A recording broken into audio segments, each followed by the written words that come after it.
I'm Steve Wilkerson, and I'm with Jim Saunders, Executive Editor of the News Service of Florida.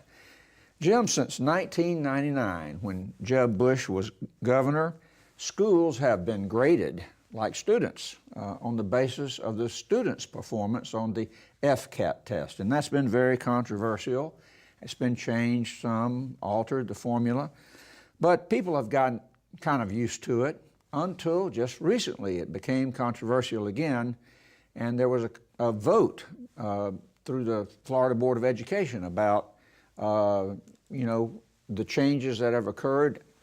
Educators are demanding that the change not occur because they thought that the grades would go down again. Bring us up to date. Yeah, the school superintendents have made a issue in recent weeks because they say there's been so many changes in the way that the grades are calculated that they were afraid of the grades were going to really drop off the table this year. This is for the schools. For the schools, right. And so they requested that essentially a change be made that a school's letter grade can only drop one level. So if a school was going to get a C, or has been a C, and would otherwise go to an F, it would only go to a D this year. Basically, it sort of buffers the pain, if you will. So they asked the State Board of Education to make that change so that they wouldn't fall so far. And the Education Commissioner agreed. He took it to the State Board of Education, and there was a really very extensive discussion last week. The Board of Education approved that change at a 4-3 vote, but it was pretty controversial, and it raised a lot of questions about the validity of the school grading system at this point.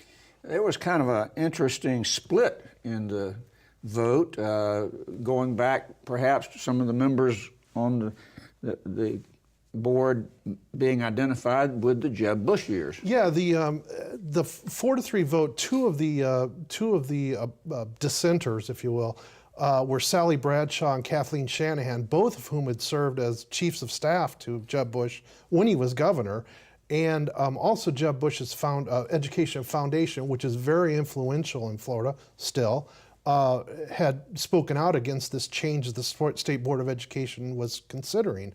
So it was very interesting to listen to, because Sally Bradshaw particularly was very outspoken, saying, we're disguising the performances of these schools by only allowing the grades to drop by 1 as opposed to what their true level would be.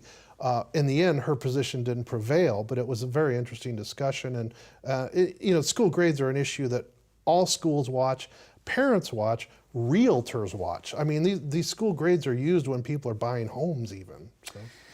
Well, another educational issue is cropping up, again, regarding grading and where we go to determine competence with kids.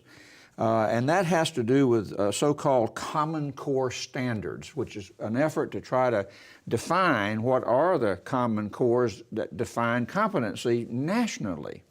And Florida has been participating in a consortium of states trying to work out what those standards are and what tests can be given to define or have students pass those Common Core standards. But Florida's Senate President Don Gates and Speaker Will Weatherford have said, whoa, we may not be interested in participating in that consortium any longer.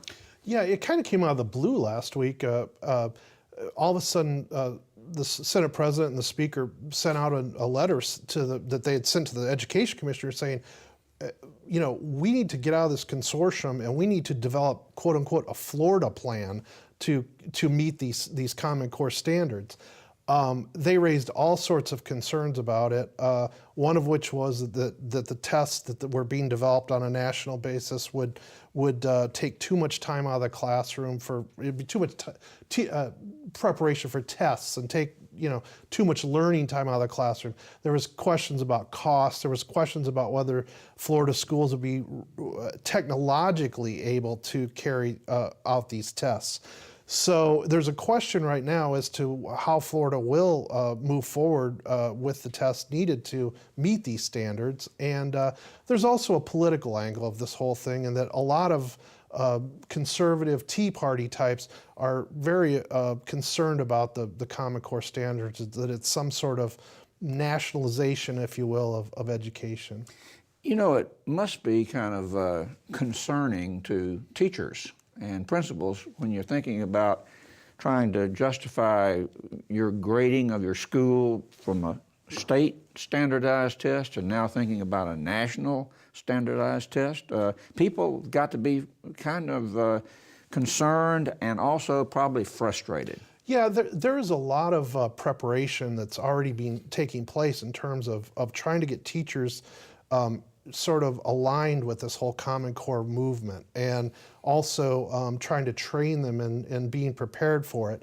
And you know, the Education Commissioner has said he wants to move to Common Core in 2014-15. He thinks it's very important.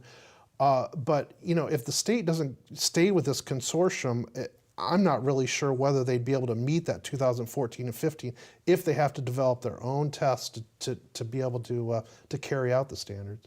Thank you, Jim. For more news about Florida politics and government, visit the Advances section of our website.